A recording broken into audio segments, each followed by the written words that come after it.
So, Cool. for those of you who are listening to the recording of this Facebook live stream, we are about 30 minutes into it, but you didn't get to see all of that because we were wrestling with technology problems and trying to figure out how to actually get live stream to work. So thank you for watching our live stream video. We appreciate it. We are live on the Ascending Harvest page within Facebook. I'm Paul Hoyt, your host today, the CEO of Ascending Harvest, and joining me is my wonderful friend and business partner, Shane McKenna, who's actually the brain and the bronze and the genius behind Ascending Harvest. How you doing, Shane? Say hello to the folks. I am doing fantastic, Paul. Thank you for such a warm introduction. And I'd like to also give a plug to you that if it wasn't for your brilliance in strategy, business, organization, and a whole bunch of other things, we wouldn't be even close to where we're at right now. Well, you were too kind. One of the things I love about Ascending Harvest and working with you is that we really have a great team here. There's kind of 4 people right now on the core team. Shane, myself, a lovely lady, Aubrey Cardone, who is our marketing director, and a guy who's been volunteering to help us out for quite a while, Abraham Tinklepaw, who is a great copywriter and marketer as well. That's one of the things I love the most about this particular company is the company culture that we have created, one of collaboration, one of mutual support, one of, we're all working on ourselves, trying to be better, healthier, happier people every single day. And I just love that spirit that we have brought to this incredible humanitarian venture here. That's true. It's one of my sayings that I like to use all the time is that abundance flows to value. And I think we're creating tremendous value here, both in our efforts to help people, but also value in a culture for a company that enables people to be free to collaborate at their best level. Yeah, amen. Amen to that. Well, we have a particular agenda that we're going to run through today. Today we want to talk about the project itself. This is our very first live stream webinar. It's going to be permanently housed on the Ascending Harvest Facebook page, and we're going to turn into a blog entry on the ascendingharvest.com web page. So if you haven't done so already, when this live stream ends, you don't have to do it now because, of course, we want you to participate in the live stream and ask us questions and interact with us in some way. But, very, very close to that, or if you're able to multitask, you can go to ascendingharvest.com and sign up for our list, because people who sign up for our list will get notice of project updates and be eligible for some pretty cool stuff. It's our intention to give away a little something, every time we do one of these webinars, which we anticipate doing at 1 o'clock Pacific time, 4 o'clock Eastern time, 2 o'clock Mountain time, 3 o'clock Central, every day or every weekday for the next few weeks as we prepare for our upcoming crowdfunding campaign. So yeah, it's going to be exciting. So let's talk about that. Let's talk about the product itself. I want Shane, I'm going to ask Shane some questions here and give him a chance to chime in on what we are doing and why we are doing it. So Shane, tell me about, in your own words, tell me about Ascending Harvest and what we're doing and why we're doing it. Well, I grew up on a farm in Wyoming, and 30 years ago, when I started hearing about starvation and famine in different parts of the world, in particular Africa, I couldn't really wrap my head around, why are these people starving? Why aren't they farming? Growing up on a farm and knowing where all my food came from, it just didn't register with me why that was such a problem and why they couldn't grow their own food. There's a lot of reasons, and we don't have time in this venue to go into all of those, but the result is that many people either were not farmers because they were part of hunter-gatherer societies, or they were farmers who, through economic, political, and and cultural problems of artificial lines being drawn on a map. Yeah. That in that kind of stress, people stop investing in farming and they lose the art of it.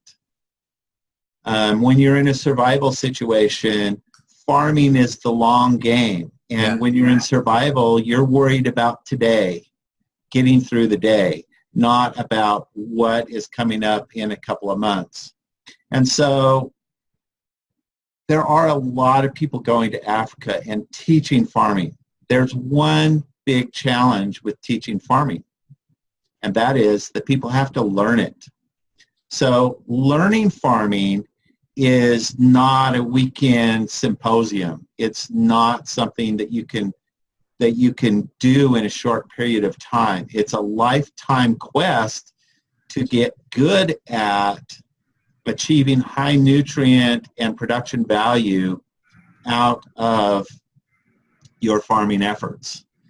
So one of the design criteria for the Ascending Harvest system, the human-powered hydroponic system, was that it had to be very, very simple to learn, that it didn't really have a big learning curve associated with it, right?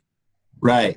And so that's what I've really developed here is I've taken a lifetime of knowledge of what the needs of plants are, and I've taken my engineering background and my inventive background, and I created a system that knocked down those barriers, that the intelligence of how much water to deliver, what nutrients the plants need, how the plants are going to have those nutrients sustained.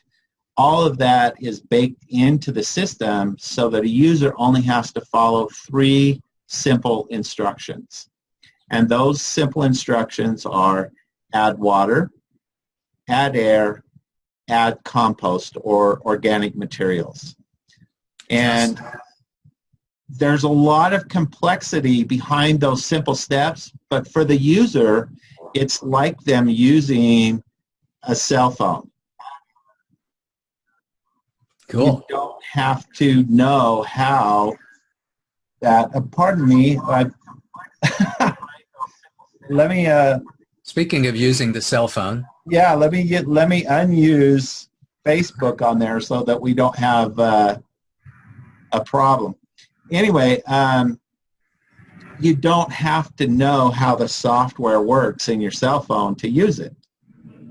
And we've done the same thing for farming. You don't have to know the intelligence behind farming to farm with our system. That is awesome. You know, and one of the other design criteria was that it was going to be able to work just about anywhere there was sunshine, that there's a lot of people that don't have access to good soil and they don't have access to electricity. So designing a system that would work for them was a bit of an engineering challenge, wasn't it, Shane? It was. I had initially thought, let's do solar powered. So I had designed a system that would be solar powered. And as I met with different organizations, one of the organizations said to me, Shane, it can't be solar powered because that solar panel is viewed as an intrinsic value, and people will steal the system in order to get the solar panel, or they'll steal the solar panel off the system. So she said, you have to figure out how to make this human powered. And so I put my engineering and inventive mind to work on that, and we do have a human powered system. It runs on air and not on electricity, which allows a user to just pump it full of air manually twice a day, and that keeps the system healthy and functioning. That's an awesome. You know, and I've known of this technology since Shane, gave me a text on my cell phone, I think early last January, and said, I just invented a way to do hydroponics without any electricity, and I got all very excited about that. So I think that really covers the what about what it is that we are producing here, the products that we are producing. Human-powered hydroponics designed to give farming technology to families in developing countries, refugee camps, and other places where they have very little water, they have poor soil or no access to any soil whatsoever, and no electricity. It is, by the genius of your design, a system that we think can help millions of families grow their own food and at least partially address their own need for nutrition. Right. So that's go ahead. I was going to say, and the really important aspect of that is there's a lot of charity, there's a lot of aid that flows into these third world developing areas of the world, and that's great. It's fantastic. I'm so pleased that that happens. Our technology is an empowering technology and an enabling technology. So it actually circumvents some of that need for that continuous aid because it gives people a tool that they're actually lifting themselves out of that situation as opposed to waiting for aid or depending upon the aid that's coming to that area. I love that. So that's kind of the what we are doing. Real quickly, let's talk about the why. Why do this instead of, create a commercial product that's designed to, sit on a balcony somewhere in a high rise in the middle of a big city? Why do this product for those people in Africa and other places where they need the help, but we can't make that much money doing that? Why are we doing this, Shane? Well, Paul, you and I, we've already had the look behind the curtain, so we know. But let me share with our viewers here. So we were pursuing a consumer product, and we were pursuing commercial farming opportunities. And the humanitarian was something that I've had a passion about for so many years that it was also, I want to call it my side hustle. So while we were busy working on the commercial farming and on the residential application of this technology, I was meeting with different charities and asking them, what do people need where you're serving? And how can I improve my product to meet the needs of those people? And in that process, I learned about this girls' school in Zambia where they have an incredibly high rate of HIV. And many of these girls are orphans or have a single parent. They are in dire situation. And many of these girls, unfortunately, resort to selling their bodies in order to earn the income to feed themselves. Yeah. And when I heard that, it hit me so profoundly and so powerfully. I remember, you and I having a conversation. We may not have the solution, but we have a solution that can intervene in this circumstance. And let's turn these girls into tending fruit stands or their vegetable stands. Let's teach them how to grow the food and get the nutrition they need, not only so that they're not resorting to life on the street, but so that they're getting the nutrition to turn their brains on so that they could think through to solutions and take advantage of the education that they're receiving at this school. Yeah. I love that. I love the humanitarian effort too. And of course, as every year that I grow older, my heart opens up a little bit more. My love and compassion increases in substantial measure year over year over year. So we have the opportunity to do something good for lots and lots of people, maybe millions of people around the world. And I am thrilled to take advantage of that opportunity to give back a little bit to the world that has given so much to me. Well, I think the key to what we're doing is that it's a first of kind technology. there really hasn't been a turnkey farming technology that didn't require some kind of continuous follow-up support.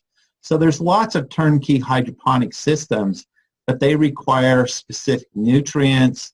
They require considerable knowledge to get them to function.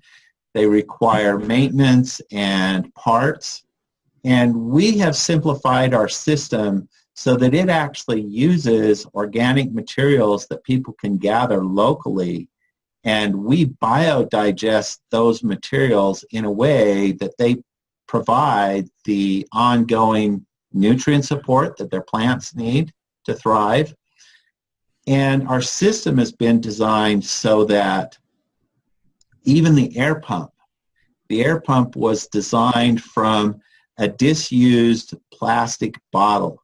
So they can make their own air pump from any bottle, plastic bottle that they can find locally. And of course, there's a tremendous trash stream problem in many of these countries because goods are brought in, and they're brought in containers, but they don't have a waste stream management system to get rid of that. So they have lots of plastic bottles available to them to make the only part in our system that can really wear out.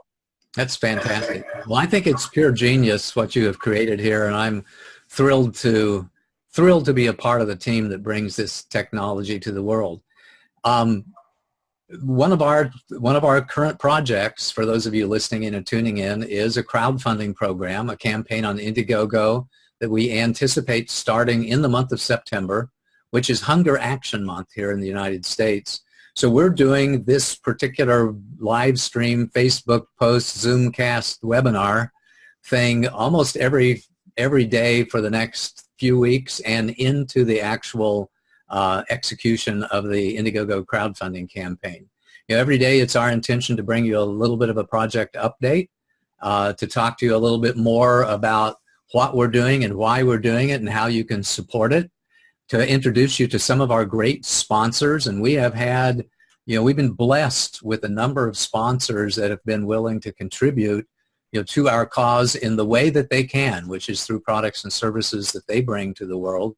So stay tuned on getting introductions to some of our sponsors and the people who are supporting this project, and to be eligible for some prize drawings that we're going to do, which I want to do kind of right now. One of our intentions is, this was a brainstorm by Shane just yesterday, is actually was somebody else suggested this, I think.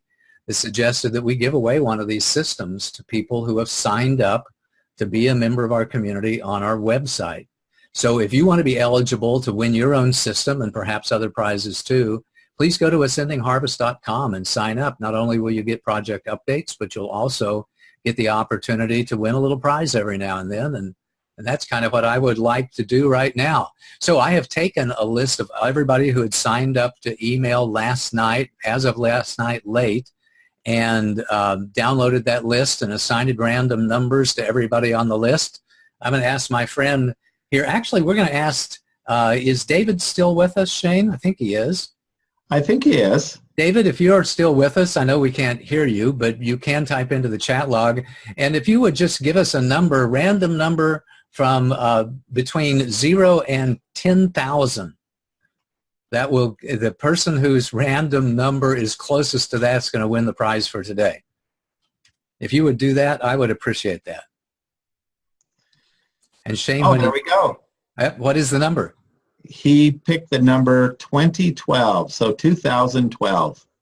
2012 is 2012, is closest to Paula Clancy.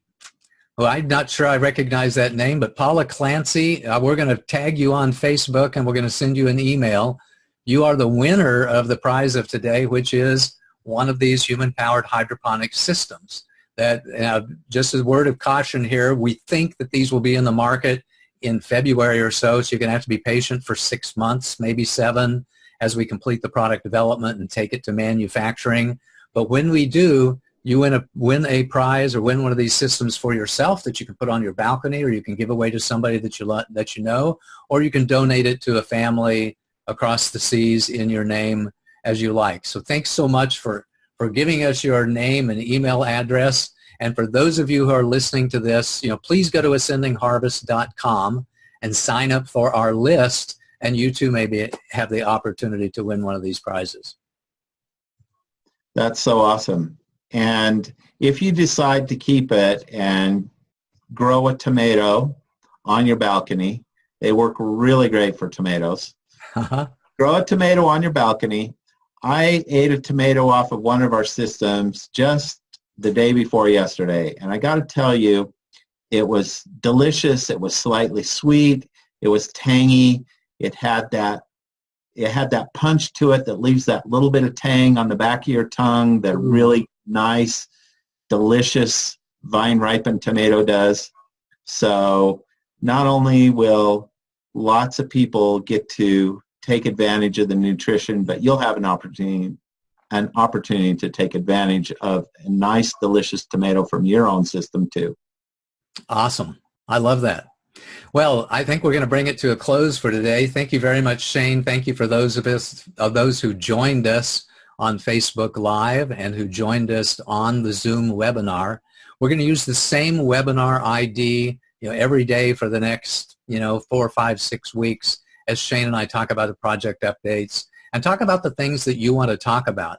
So if you're listening to this, feel free to type a question into one of the comment boxes on Facebook or send us an email. Emails are really simple. It's shane@ascendingharvest.com and paul@ascendingharvest.com. And reach out and we'll talk about the things that you want to talk about. And in future episodes of this, we will interview some of our sponsors. We'll bring you all kinds of additional information. So come back and join us often. Listen to these recordings often.